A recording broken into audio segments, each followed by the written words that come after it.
Good day everybody, Chris Farhi here from the Bayleys Insights and Data team. We've got Ankur Dakwale as well to talk about the biggest news in New Zealand real estate. So over to you, Ankur.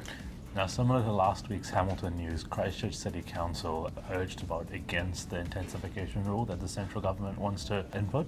Now, just as a reminder, these rules will allow 3 houses up to 3 stories to be built on most sections around New Zealand.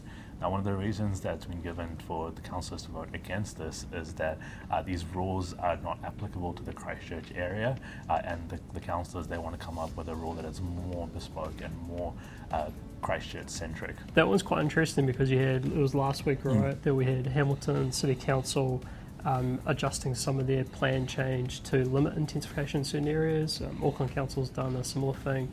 Although, the other point was that the most recent Stats New Zealand data showed that Christchurch was one of the areas that had higher levels of multi-dwelling housing. So yeah, quite an interesting space. And next up, Kiwi Property has sold the Northlands Mall.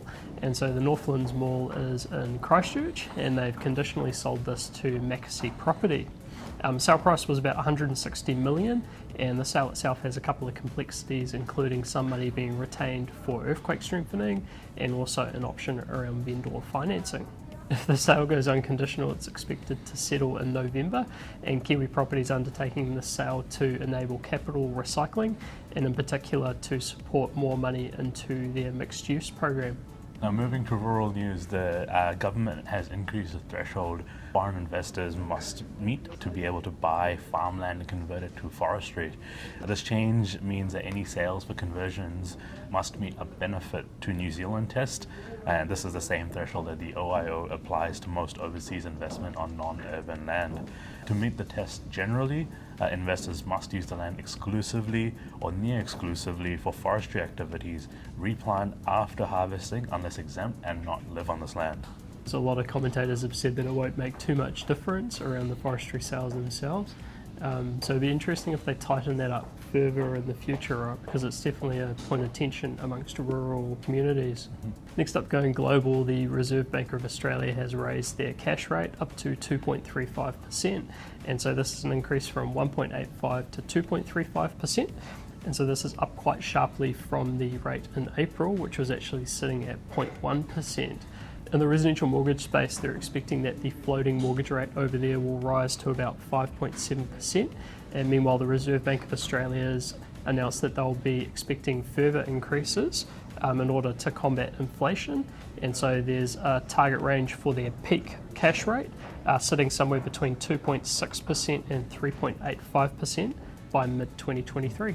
It's quite interesting to look at because in April they were just sitting at 0.1%, and it feels like in New Zealand where interest rate cycle's been tightening for a while now, but we're only at 2.5%. Australia's already caught up. If the forecast suggests, they'll probably surpass us before our Reserve Bank continues to increase the interest rates here. Yeah, also interesting because our housing market responded quite quickly as the OCR was tightening, and maybe that was tied up in the CCCFA changes as well. But I guess we could then expect to see some pretty significant change in the housing market as well. Knight Frank has launched their Global House Price Index for Q2 22. Now the overall index has increased by 10%, but it is down marginally from the last quarter where it was 10.9%. Diving down into a couple of the countries, Turkey is at the top, sitting at 161%, followed by Slovakia at 26% and the Czech Republic at 24%. Now, out of the 56 territories that they track, 51 had an annual increase in house prices. 7 territories had prices drop between March and June. 6 of those 7 are actually in the Asia Pacific region, and the other one was in Africa. New Zealand is ranked 41 out of 56 over the last 12 months, so we're near the bottom of the index, but to be fair, we were also at the top of the index this time last year. So on average, we're in the middle. Now, one of the interesting things in that was that Knight Frank said that they were a little bit surprised by the level of growth across the global markets, given the number of headwinds around inflation and interest rates. The other thing which they looked at was once you actually removed inflation from the figures, the growth rate reduced from about 10% on average to about 2% on average. So it shows the impact that inflation is having on those results as well. Knight Frank also released their latest Residential Global Cities Index, and so this does similar to the countries comparison but looks at major cities around the world. And so they track 150 cities, and across those cities 138 registered increases over the past 12 months. Leading the charge, we've got a couple of Turkish cities. So we've got Istanbul with price growth of 185%, Ankara at 165%, and Izmir at 151%. And then next down on the list is actually a pretty big jump down to Miami at 34%. One of the observations from the team was that the results at cities level are generally higher than what they're seeing for the national statistics, and this suggests that city markets are generally outperforming suburban and rural markets at the moment, which is interesting because during the pandemic we saw the reverse with a lot of activity into the suburban and rural markets. Looking at Auckland and Wellington, they're sitting right down towards the bottom of the index, with Auckland at 142nd out of 150 and Wellington squarely sitting at 150 out of 150. And then finally, to wrap up, we've got our property of the week. So Ankur, what have you got?